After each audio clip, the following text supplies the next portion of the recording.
I remember every syllable she whispered that night in the supermarket. Be my boyfriend or you'll lose your job. I stopped cold. I was standing between stacks of apples and the frozen pizza wall, holding a carton of milk like it was some kind of shield. My CEO, my boss, the woman everyone feared, was gripping my hand hard enough to make my fingers throb. Before I could ask what she meant, she tilted her head up at me with that powerful gaze she used to silence executives. Only this time, something raw lived behind it. True fear. I didn't understand anything, except that one wrong reaction could ruin my entire life. My name is Ethan Cole. I'm 28, an analyst at one of the top consulting firms in Chicago. I'm the guy who works late, pays rent on time, forgets small things like coffee filters, and tries not to make waves. Landing this job 2 years ago felt like I'd finally gotten a break. Until that night, until Amanda Rose, the woman half the office called the Ice Queen, told me to pretend to be her boyfriend. There's something you need to know about Amanda. She wasn't simply my superior. She was the kind of leader people whispered about when the elevator doors shut. Sharp-minded, quick, terrifying in the boardroom. Men with decades of experience could barely hold her gaze for more than a few seconds. But under the harsh supermarket lights, she didn't look invincible. She looked scared. Don't look, she murmured. Just hold my hand and smile. So, I did. Her fingers were shaking. Then I saw him, a tall man pushing a cart with a younger woman glued to his side. He was laughing. She was glowing. Amanda's ex-husband. The man who had traded her in for someone new. Everything clicked instantly. I tightened my arm around her waist, like we'd done it 100 times. Hey, sweetheart, I said under my breath. Did you find the wine you like? She blinked, caught off guard for a second, then slipped into the act. Yes, she whispered. I did. For just a heartbeat, she almost smiled. A real one. The ex glanced over, slowed his cart, and gave us that smug grin people use when they think they've come out on top. Amanda's grip on my arm tightened. I leaned down, voiced low. You okay? Keep walking, she breathed. Just don't let go. So I held on.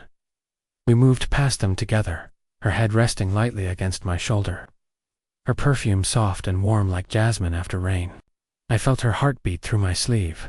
It was strange how natural it felt. Even though it was fake, some part of me didn't want the moment to end. When we reached the parking lot, she let out a long breath, like she'd been holding herself together for far too long. She faced me. You did well, Ethan. I shrugged, still trying to understand what had happened. So, I'm not actually getting fired. For the first time since I'd met her, Amanda laughed. Not that polite boardroom chuckle she used in meetings. A real laugh. No, she said, pushing her hair back. Not tonight. The silence that followed felt charged. Like something invisible had shifted between us, and neither of us knew how to address it. She looked at me as if she wanted to say something else, but stopped herself at the last second. Forget tonight happened, she said quietly. I'll see you at work, Mr. Cole. Then she walked away. Her heels clicked against the pavement until the sound faded. I stood there with a grocery bag still on the ground, the smell of rain drifting through the air. I knew I should have left, gone home, pretended nothing happened. But the truth was simple. When she held my hand, I felt something I hadn't felt in years. Something real. Something that didn't belong in an office. I didn't realize it then. But that moment in the supermarket was the start of the most tangled, intense, and dangerous chapter of my life. The next morning, everything looked normal. To normal. Amanda passed my desk like always. No glance, no smile, no acknowledgement she had on her usual composed expression. The one that made entire conference rooms straighten in their seats. But for me, every second felt heavier. My mind kept replaying the night before. Her trembling voice. The way her hand fit into mine like it belonged there. I tried convincing myself it meant nothing. It was just an act. A favor. But deep down, I already knew better. At noon, an email landed in my inbox. Come to my office now. My pulse jumped when I stepped inside. Amanda stood by the window with her arms folded. Her voice was cool and controlled. Close the door, Ethan. I did. She didn't look at me right away. Chicago glowed behind her, cold and perfect. Then she spoke. You handled yourself well last night. Thank you. I nodded. You're welcome. Though I still don't fully understand what happened. She turned around, her eyes sharp, but softer than usual. You helped me avoid something humiliating. My ex doesn't need to know I'm still single. So it was all because of him? I asked before I could stop myself. She arched an eyebrow. You're asking a load of questions for someone I could fire with one email. I almost laughed, but she smirked. Relax. You're safe, for now. She walked toward her desk, heels clicking, then looked back at me. Actually, there's something else. My gut. Another super. Her lips curved slightly. Note exactly. The company gala is next week. Our investors want to see that I'm. My PR team suggested I bring Samina date, and after last night I stared at her trying to read hair expression. You want me to pretend again? Yes, she said simply. It'll buy own night, dinner, photos, small talk. You'll look charming. I'll look human. Everyone wins. And if I say no, shelling down her desk, lowering her voice, you won't. She was right. I didn't. The week that followed was a blur. Suddenly, there were fittings for suits, rehearsed smiles, shared jokes I never thought she was capable of. Somewhere between late-night emails and coffee runs, I saw glimpses of the real Amanda, not the SIO terrified people, but the woman who hummed quietly when she worked, who debauched the weather before her staff left, who smiled at stray dogs outside the building.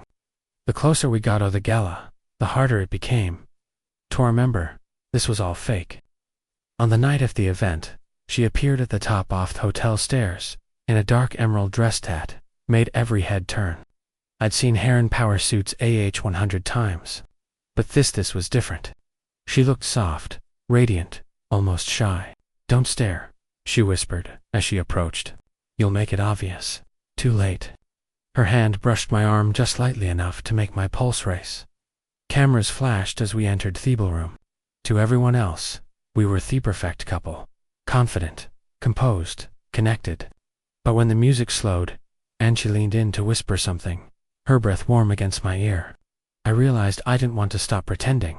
During dinner, I caught her looking at me more than once. Not the professional glance of a boss checking in, but something deeper, uncertain, almost vulnerable. When she raised her glass for a toast, her hand brushed mine under the table. Neither of us moved away. Later that night, as the crowd thinned, I walked at her to her car. The air was cool, the city lights reflecting in her eyes. You did great tonight, she said softly. So did you, I replied. She hesitated, then stepped closer. Remember what I told ya before, about not getting attached? Yeah, I said. Forget it, she whispered almost. For tonight, anyway. And then, just before she got into her car, she kissed me quick, unexpected, real. By the time I opened my eyes, she was gone, leaving me standing in the soft glow off the streetlights, completely sure o' phone thing. This was no longer just Augie. The night after the gala, I couldn't sleep. Every time I closed my eyes, I saw her face. Amanda's face lit by the glow of city lights just before she kissed me. It wasn't long or passionate, but it was real. To real dot. And the worst part, I wanted more. The next morning, I expected her to act cold again, like she always did, after crossing a line. But when I entered the office, she wasn't there. Her assistant told me she was working remotely. Everyone else moved on with their day, but I couldn't focus. My inbox was full, my coffee cold, my thoughts spinning. Around noon, a message popped up. Dinner tonight, 8 p.m., same hotel. Don't be late. My heart skipped. When I arrived that night, she was already seated at a corner table, looking nothing like the woman I worked for. No suit, no armor, just Amanda, wearing a black dress, her hair loose, her expression unreadable. You came, she said softly. You told me to, I replied. She smiled, a trace of amusement flickering across her lips. I suppose I did. Dinner was quiet at first. We talked about work through anything safe. But the tension guard beneath every word. Then she said something that caught me off guard. Do you ever feel, she asked, like yubbled, a life so strong it turned into akajage? I looked at her surprised. All that time, I said. She met my gaze. I used tothing control meant safety. Now I'm not so sure. For a moment, She seemed fragile, like she was standing at the edge of something she couldn't name. He wanted to tell her I understood that I'd spent years playing it safe too, afraid to want more. After dinner, she asked if I wanted a drink upstairs, just to talk. I hesitated, but followed. Her studio overlooked the city, rain streaking through into. She poured 2 glasses of wine, then sat across from me. About last night, she said. That kiss, interrupted gently. You don't need to explain, but I do, she whispered. It wasn't part of the act. My breath caught. Then, what was it? She looked at me for a long time before saying, a mistake, I don't regret. The room felt smaller suddenly, the air heavier. She moved closer, the scent of her perfume surrounding me again. This can't happen, she said. You work for me. There are rules. Then why are you standing this close? I asked quietly. She smiled sadly. Because I'm tired of pretending. Her hand brushed my cheek, slow, trembling, unsure. I didn't move away. The touch was brief, but it left him shaken. The next few days at work were strange. No one knew what was happening between us, but something had changed. She lingered longer near my desk, her tone softer during meetings. Once when I handed her a report, our fingers brushed and she froze for a heartbeat before pulling away. Every interaction felt like a secret, and secrets never stay hidden for long. On evening, as we left the office, a flash went off outside, someone taking photos. She tensed instantly. Across the street, I saw a familiar smirk. Mark, me co-worker, the one who'd always envy it. He gave me a mocking little wave, before disappearing into the crowd. He saw us, I muttered. Amanda's jaw tightened. Then we have a problem. The next morning. Whispers spread through the office. People glanced at us, exchanged looks. I tried to ignore it, but the tension was suffocating. Amanda clued me into her office. She stood by the window, arms crossed. This was a mistake, she said. It's already out of control. We didn't do anything wrong, he argued. That doesn't matter, she said sharply. Perception does. They'll use it against us. Against you, you mean? I said quietly. She didn't deny it. For a moment, silence filled the room. Thench turned toward me, eyes shining with something like pain. I can't protect you from this, she said. So, you're ending it? I asked, before it even begins. Her voice cracked. It's better that way. You wanted to fight her on it, to tell her I didn't care what anyone thought. But when I saw the fear in her eyes, the some fear I'd seen in that supermarket, I stopped. She was protecting herself, not from me, but from the world. But from the world. That world never forgive. Her for being human. As I left her office, she whispered softly. I almost missed it. Don't hate me for this, I turned back. Too late, I said quietly. I think I love you instead. She didn't answer. She just looked away, tears glinting in her eyes. The door closed between us. The rumors spread faster than I thought possible. By Monday morning, it felt like the entire building had seen those photos. Me and Amanda walking side by side. Too close, too comfortable. No caption, no camtext. Just enough to distract Peter. Could feel the shift themament. I stepped into the office. Conversations stopped when I walked past. Mark smirked from his cubicle-like head, just won something. And when Amanda drift, she didn't even glance at me. By noon, I got an email from HR. Urgent meeting, 200 p.m. My stomach sank. When I walked in, Amanda was already there, sitting at the head of the table, her face unreadable. The HR director spoke keen. That slow, careful tone corporate people use when they're about to ruin Somian's life. Ethan, given recent events, the company has decided to place So on leave, pending review. My throat went dry. So that's it. I'm the prob now. Amanda didn't say a word. She kept her eyes on the papers in front of her, not once looking up. When the meeting ended, I waited until the room cleared. You could have said something, I told her. Quietly, she finally looked at me and, for the first time, I saw something break inside her. Do you think this is easy for me? She whispered. They were going to go after you no matter what. I had to make a choice. And you chose your career. I said no. She breathed, eyes glistening.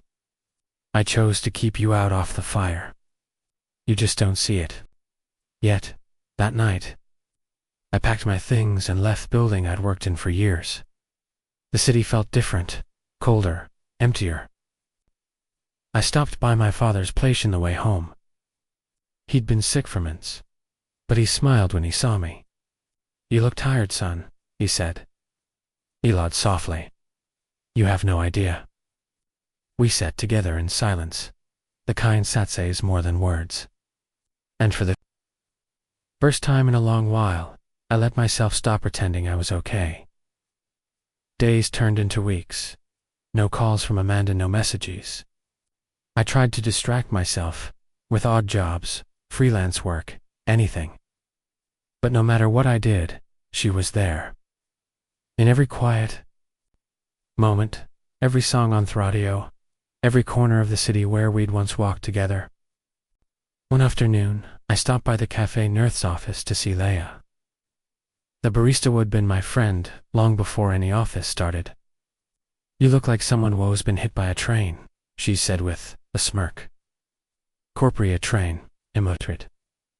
She handed me my coffee and leaned closer. You know she fought for you, right? I frowned. Amanda, what are you talking about? Word is the board wanted to fire you permanently? Sharfest went toe-to-toe with the Kerman. Said she'd resigned before letting them bury your career. The cup nearly slipped from my hand. She did that. She did more. Leah said she walked out of that building yesterday. Gave up her position. I just stood there, trying to breathe. The woman who built her life around control and power had just given it all up for me.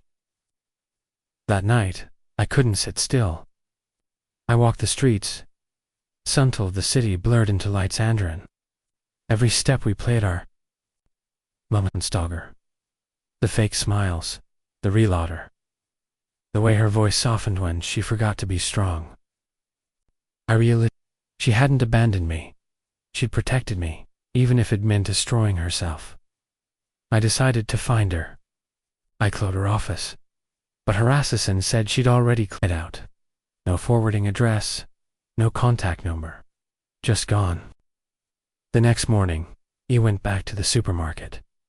The Samion where it all began. It was almost empty, quiet, except for the hum of freezers and soft music overhead. I didn't know why I was there. Maybe as part of me believed that if fate existed, it owed us one more moment. He stood there for a while staring at Theo, where she first held my hand and said those impossible words, be my boyfriend or lose your job. And as strange as it sounds, I missed even that version of her. The woman who hid hairpin behind orders and confidence. He walked out into the rain-soaked and shivering. But for the first time in weeks, I felt something. Close to hope, because somewhere out there, Amanda Rose wasn't the CEO anymore. She was just a woman. And maybe, just maybe, I get that chance to tell her what I never could back then. That I would have chosen her for everything, every time. It had been 4 months since I last saw Amanda Rose. 4 months since the company's scandal. Since the rumors. Since the night she vanished without a trace. I tried to move on. New job, new schedule, new everything. But every quiet moment brought her back. Her voice, her laugh, that look she gave me when she wanted to say something but didn't. Some nights I still woke up thinking I heard her whisper my name. Life had slowed down since then. I was working at a small tech startup. Nothing fancy, just a handful of good people, trying to build something real. I liked it there. It reminded me who I was before ambition and heartbreak became part of my daily routine. But even as I found my rhythm again, something felt unfinished. Love just disappear because it's inconvenient. That night, the city wasket, draped in the kind of spring rain that blurs lights and memories alike. I stopped by the supermarket on my way home, the same one where everything had started. I just needed milk. Maybe closure, maybe both. I walked down the aisles like a ghost, retracing old steps. That's when I saw her. She was standing in the wine section, holding the same bottle she'd held that first night. Same calm posture, same soft focus, as if the world around her didn't exist. Amanda turned slowly, almost sensing me, before she saw me. For a moment, we both froze. Then she smiled, small, hesitant. Real. Took you long enough, she said. I didn't know whether to laugh or to breathe. You left without saying goodbye. I didn't know how, she admitted. Everything I touched back then turned into a headline. I thought disappearing was the only way to protect what was left of us. There was something left of us, I asked quietly. She stepped closer, icing mine. There still is. The rain tapped softly against the windows as the rest of the world faded. She looked different, simpler somehow. No designer suit, no power. Heels, just jeans, a cream sweater, and that semigrass she couldn't hide if she tried. What happened after you left? I asked. I took time, she said. Traveled, thought, tried to remember who I was before. I became someone people feared. She smiled sadly.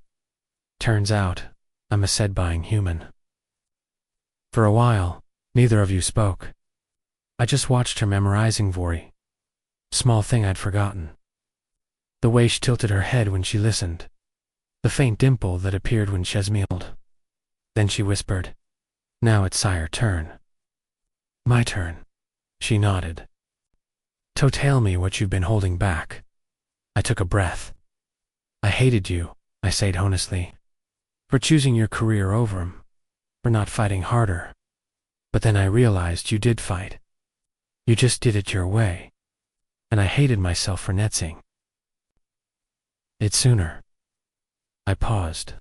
The truth is, Amanda, I never stopped loving you. Not for a single day. Her eyes glistened, but she smiled through it. You always were too honest. I learned from the best, I said.